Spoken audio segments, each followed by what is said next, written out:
Ballia electronic media संघ के अध्यक्ष बने नरेंद्र मिश्रा। सर्वेंद्र विक्रम सिंह को मिला महासचिव का दायित्व। संजय तिवारी बने वरिष्ठ उपाध्यक्ष। अमित सोनी बने उपाध्यक्ष। रत्नेश सिंह को मिली संगठन मंत्री तो राजीव प्रसाद को कोषाध्यक्ष और अखिलेश यादव को ऑडिटर व उपेंद्र कुमार को प्रवक्ता की जिम्मेदारी। बलिया इलेक्ट्रॉनिक मीडिया संघ बलिया का लोक निर्माण विभाग के डाक बंगले में चुनाव संपन्न हुआ। चुनाव में सर्वसम्मति से सभी पदाधिकारियों और कार्यकारिणी के सदस्यों का चुनाव मधुसूदन सिंह की अध्यक्षता में संपन्न हुआ, जिसमें नरेंद्र मिश्रा को अध्यक्ष, सर्वेंद्र विक्रम सिंह को महासचिव चुना गया। चुनाव के बाद पत्रकारों में काफ़ी उत्साह देखने को मिला और उन्होंने नए अध्यक्ष और महामंत्री का फूल माला पहनाकर स्वागत किया। अध्यक्ष और महामंत्री का चुनाव संपन्न होने के बाद संजय तिवारी को वरिष्ठ उपाध्यक्ष, अमित सोनी को उपाध्यक्ष, राजीव प्रसाद को कोषाध्यक्ष, रत्नेश सिंह को संगठन मंत्री, अखिलेश यादव को ऑडिटर और उपेंद्र कुमार को प्रवक्ता मनोनीत किया गया। इसके बाद कार्यकारिणी के सभी सम्मानित सदस्यों का भी चयन सर्वसम्मति से ही कर लिया गया। इस बैठक का संचालन मनोज राय ने किया। नवनिर्वाचित अध्यक्ष नरेंद्र मिश्रा ने कहा कि संगठन को मजबूत करने और पत्रकारों के हितों की रक्षा करने के लिए काम करेंगे। उन्होंने कहा कि संगठन का मुख्य उद्देश्य पत्रकारों के अधिकारों की रक्षा करना और उन्हें सुरक्षा प्रदान करना है। महासचिव सर्वेंद्र विक्रम सिंह ने कहा कि यह संगठन को मजबूत बनाने और पत्रकारों के हितों की रक्षा करने के लिए काम करेंगे। उन्होंने कहा कि संगठन का मुख्य उद्देश्य पत्रकारों के अधिकारों की रक्षा करना और उन्हें सुरक्षा प्रदान करना है। पदाधिकारियों का कार्यकाल मात्र 1 साल। एल्डर कमेटी रखेगी निगाह।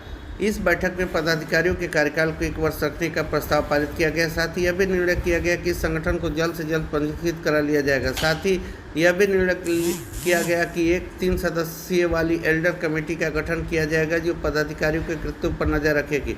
इस कमेटी के पास किसी भी पदाधिकारी के खिलाफ अगर कार्यकारिणी से प्रस्ताव पारित करके जांच मिलती है तो वह कमेटी संबंधित पदाधिकारी को कारण बताओ नोटिस जारी करके स्पष्टीकरण मांगेगी। स्पष्टीकरण से संतुष्ट न होने पर यह कमेटी संबंधित पदाधिकारी को बर्खास्त कर सकती है। चुनाव में निम्नलिखित लोगों को पदों पर चुना गया।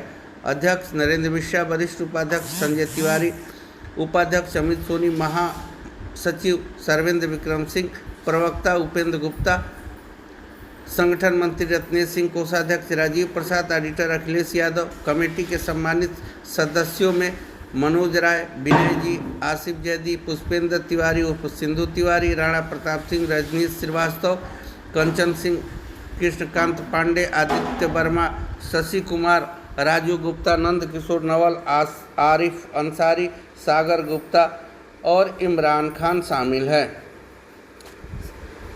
इस संगठन के बनने से पूरे जनपद के इलेक्ट्रॉनिक मीडिया से संबंधित पत्रकारों में हर्ष व्याप्त हो गया है और जगह जगह से चुने गए पदाधिकारियों को शुभकामनाएं मिल रही हैं। समाजवादी पार्टी 13 सितंबर को जिला मुख्यालय पर करेगी जोरदार प्रदर्शन। रसड़ा बलिया। प्रदेश में नित्य बढ़ रहे अपराध, लचर होती कानून व्यवस्था, बेतहाशा महंगाई, कार्यकर्ताओं को उत्पीड़न सहित अन्य जनहित के ज्वलंत समस्याओं को लेकर समाजवादी पार्टी 13 सितंबर को जिला मुख्यालय पर जोरदार प्रदर्शन कर अपनी ताकत का एहसास कराएगी। रविवार को रसड़ा डाक बंगले में समाजवादी पार्टी विधानसभा रसड़ा की मासिक बैठक में कार्यकर्ताओं को संबोधित करते हुए सपा के जिलाध्यक्ष एवं फेफना के विधायक संग्राम सिंह यादव ने उपरोक्त बातें कहीं। उन्होंने कार्यकर्ताओं एवं पदाधिकारियों का आह्वान किया कि वे मिशन 2027 को सफल बनाने के लिए 15 सितंबर से शुरू हो रहे वोटर लिस्ट में नाम बढ़ाने के लिए कार्यकर्ता समर्पित भावना से जुट जाए। उन्होंने कहा कि भाजपा सरकार में कार्यकर्ताओं को उत्पीड़न लगातार बढ़ रहा है, जिससे सपा बर्दाश्त नहीं करेगी। उन्होंने अनुसूचित जनजाति के लोगों का जात प्रमाण पत्र बनाने में तहसील के अधिकारियों एवं कर्मचारियों द्वारा की जा रही हिला हवाली के खिलाफ भी आवाज़ उठाने का आश्वासन दिया। उन्होंने कार्यकर्ताओं की समस्याओं को भी बखूबी सुना और उसके त्वरित समाधान का आश्वासन दिया। बैठक को बीरबल राम, विधानसभा अध्यक्ष रविंद्र यादव, उत्तीर्ण पांडे, चंद्रशेखर सिंह, विजय शंकर यादव, श्री भगवान उर्फ बंधु गुण, संजय यादव, अभय कौशल, कृष्ण मोहन यादव, सुनील गिरी, ललन यादव, अजीत यादव आदि ने भी संबोधित किया। अध्यक्षता रविंद्र यादव, संचालन महासचिव उत्तीर्ण पांडे ने किया। देखते होंगे जब उनके किसी एक माफिया सागिर्द को, किसी डकैत को जो पुलिस मुठभेड़ में मारा जाता है, जब मारा जाता है तो इनकी दुखती हुई नस गर्दी हो तब ये चिल्लाने लगते हैं। आप मुझे बताओ, जो डकैत पुलिस मुठभेड़ में मारा गया,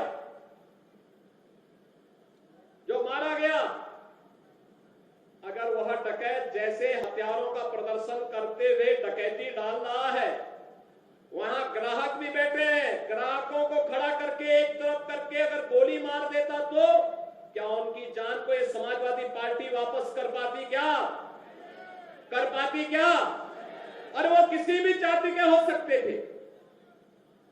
ग्राहक वो यादव भी हो सकता था, दलित भी हो सकता था, किसी भी जाति का हो सकता था, क्योंकि किसी को बेटे की शादी करनी होती है, किसी को कोई विदाई में कोई जेवर देना होता है।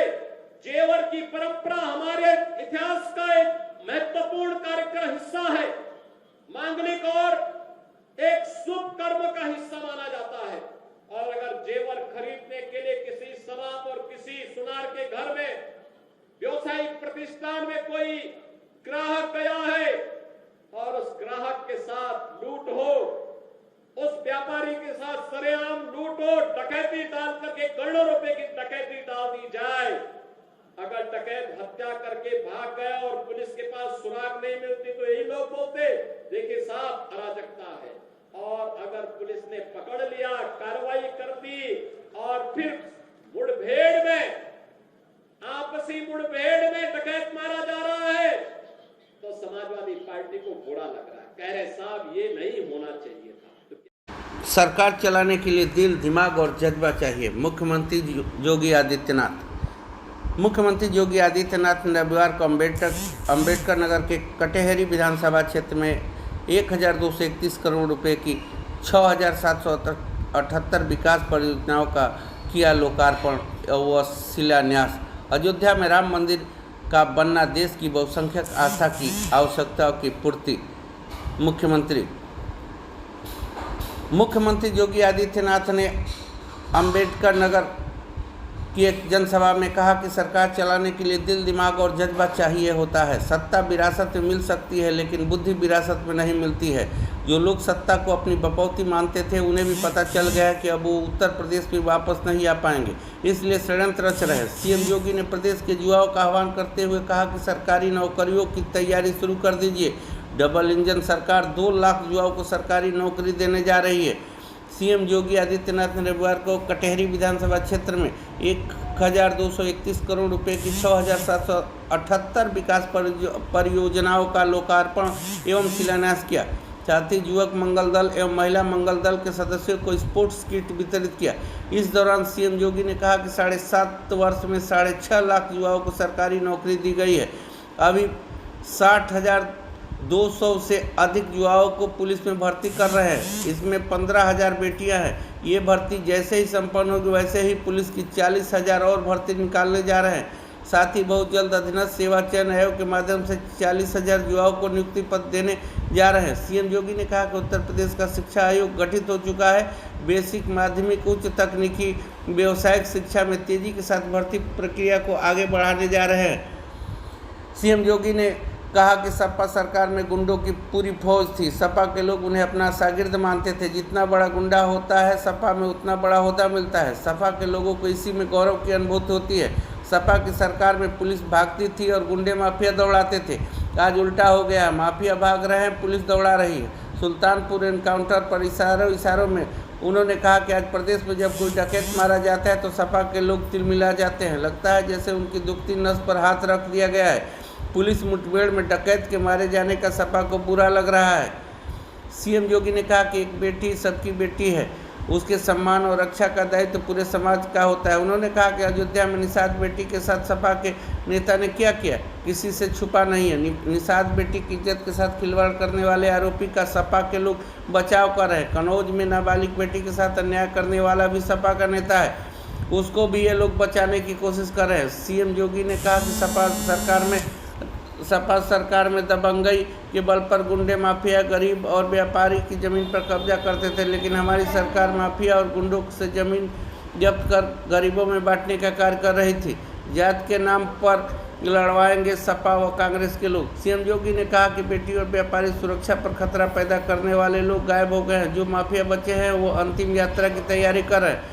उन्होंने कहा कि कानून को हाथ में लेने का अगर कोई दुस्साहस करेगा तो उसका काम तमाम करने का कार्य डबल इंजन की सरकार करेगी। सीएम योगी ने कहा कि जाति की राजनीति करने वाले लोग आम नागरिक की सुरक्षा में सिर लगाना चाह रहे हैं। इन्हें जब भी सत्ता मिली तुष्टीकरण किया और अराजकता फैलाई, पर्व और त्यौहार के दौरान दंगा कराया। उन्होंने कहा कि सपा और कांग्रेस के लोग जाति के नाम पर लड़वाने का कार्य करेंगे। यह हम सबके एकजुट होने और विकास की प्रक्रिया से जुड़ने का समय है।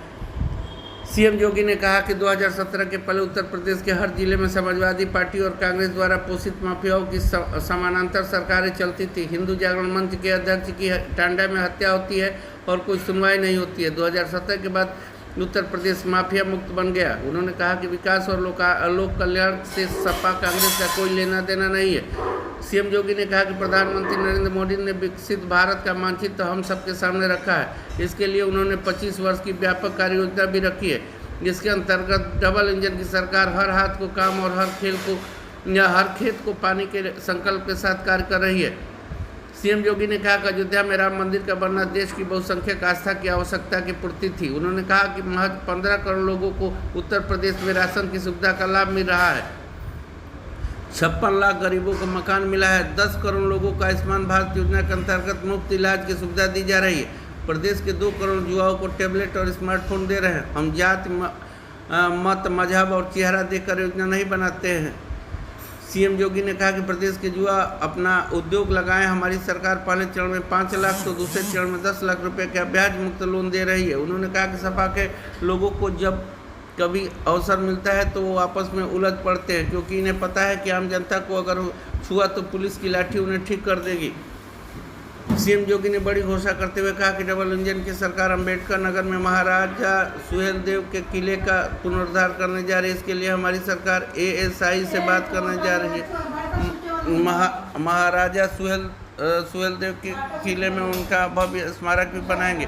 कार्यक्रम में प्रदेश सरकार के मंत्री स्वतंत्र देव सिंह, डॉक्टर संजय निषाद, ओम प्रकाश राजभर, गिरीश चंद्र यादव, डॉक्टर दयाल शंकर मिश्र दयालु, जिला पंचायत अध्यक्ष श्याम सुंदर वर्मा साधु, विधान परिषद सदस्य डॉक्टर हरिओम पांडे भी आज मौजूद रहे। करोड़ों रुपए की डकैती डाल दी जाए। अगर डकैत हत्या करके भाग गया और पुलिस के पास सुराग नहीं मिलती तो यही लोग बोलते देखिए साहब अराजकता है। और अगर पुलिस ने पकड़ लिया, कार्रवाई कर दी और फिर